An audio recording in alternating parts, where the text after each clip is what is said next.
Maraming salamat mga kapanalig. Narito ako ngayon sa Barangay Hall ng Barangay Taluong, Culillo, Quezon para po sa mga hinaing na ipahatid sa atin ng mga ilang mga barangay at mga dumaraan sa daan. At kasama ko po ngayon ang kayo po ba ay committee ng... Committee po ako ng Agriculture at saka po BDRR, Barangay Disaster Risk Reduction. In absence po of Barangay Captain ay makakasama ko po si Kagawad. At bilang OIC na rin po ng ating punong barangay, sila po ay may orientation seminar sa bayan ng Culillo. Ano pong pangalan? Ako po ay si Zar Ashley Asaula. Tungkol po sa yun nga po, sa mga hinaing o naiparating sa inyong lingkod ng mga mamamayan, na ilang mamamayan dito sa inyo at mga dumaraan, about po sa ikinababahala na baka pagkatapos ng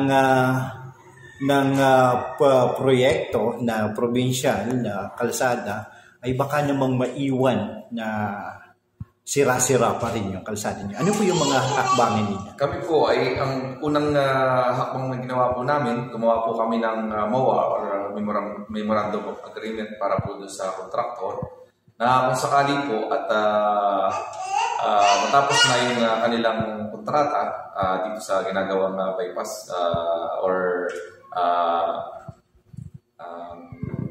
yung bypass road po natin ay kanila pong i-rehabilitate yung pong ating barangay road.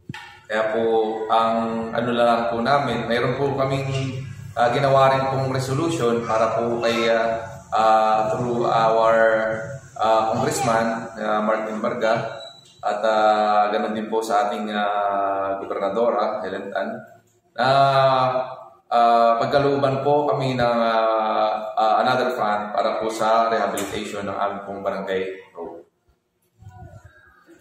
Kaya hindi na dapat mag-alala. Kaya po hindi na dapat mag-alala ang mga kabarangay namin. At yun po ay sa lalong madaling panahon po ay aming pong pagsusumikapang i-follow up po sa ating pong gobernadora at sa ating congressman.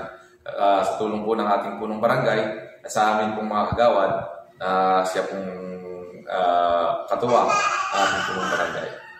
Pwede po bang makita ng inyong lingkod ang MOA na ginawa ninyo sa kontraktor at ng barangay?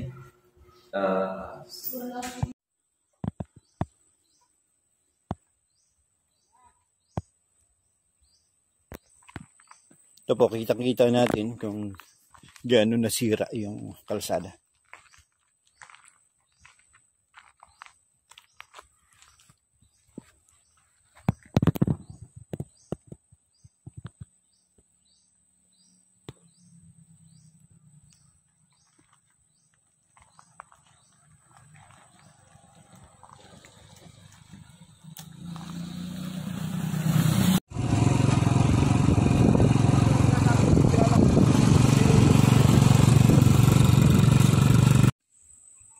Ito po yung kalsada na ipinarating sa atin na problema, ikinababahala ng ilang mga mamamarangay dito sa Barangay Taluong. At sa ginagawa nga po na provincial road o bilang tourism road ay naapektuhan ang barangay road at isa po ito na inihinaing para po matugunan. At yun nga po, kanina sa pakikipag-usap ko sa isang barangay kagawad in absence of barangay captain ay mayroon po silang MOA, Memorandum of Agreement na ginawa with the contractor at pagkatapos po o bago matapos ang proyekto ay gagawin din po itong barangay road na patuloy na nasisira. Kaya po doon sa mga tao nagtatanong, doon sa mga barangay at sa mga dumadaan dito, aayusin po ito at mayroon niya pong Memorandum of Agreement.